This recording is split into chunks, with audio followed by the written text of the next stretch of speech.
Mercredi 1er février 2023 de 18h à 20h, une semaine après le début de l'enrôlement des Congolais de Belgique pour les élections du 20 décembre prochain, la CENI, Commission électorale nationale indépendante, a organisé une séance publique d'échange avec les Congolais vivant en Belgique.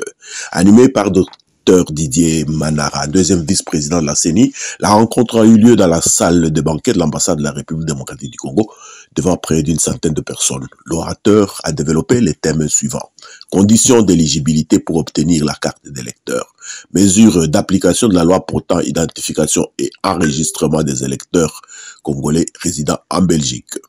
Complété par moments par des techniciens de la CENI, avec force de détails illustrés parfois par des projections, Dr Manara a donné le plus de lumière possible sur toutes les zones d'ombre.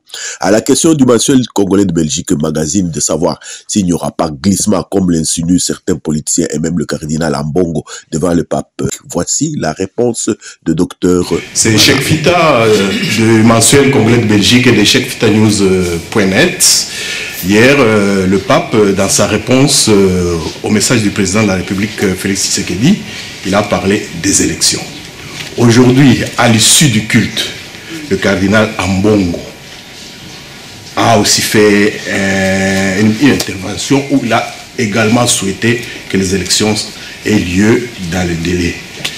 Qu'est-ce que vous pouvez répondre par rapport à ça? Vous tiendrez le temps ou, comme disent les politiciens, vous allez glisser? Merci. Merci. Merci. Cheikh Fita. Le pape. Oui, le pape est arrivé chez nous, merci beaucoup. J'ai craigné pour le podium qui est tombé, mais on a réparé ça. Ça s'est bien passé, je pense que ça s'est très bien passé. Est-ce que nous allons glisser? Nous avons pris la précaution de vous donner dans les documents, là je crois, le calendrier. Je crois, il y a des calendriers, vous verrez. Toutes les dates sont là. Et le vote aura lieu le 20 décembre. En tout cas pour nous, en tout cas, le leadership managérial de la CENI est résolument engagé à respecter la Constitution. Je crois que vous avez remarqué que tout ce que nous faisons ici, nous faisons un effort vraiment de respecter la loi, la Constitution.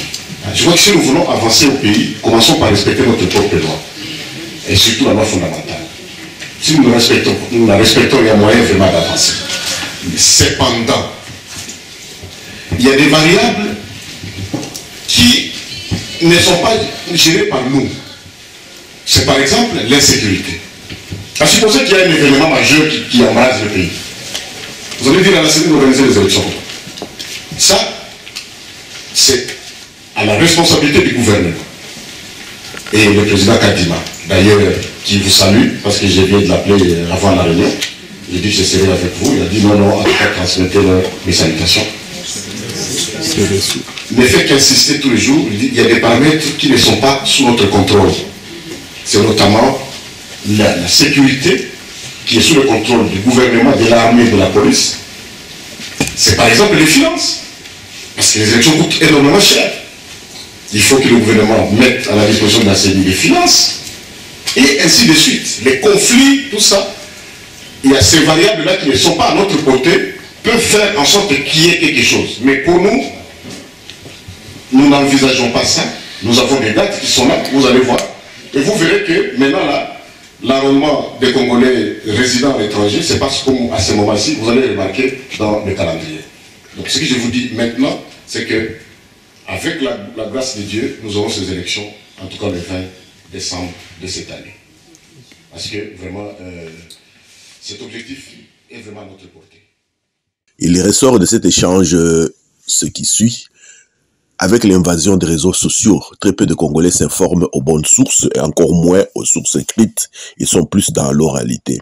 Le nombre d'enrôlés à Bruxelles va crescendo.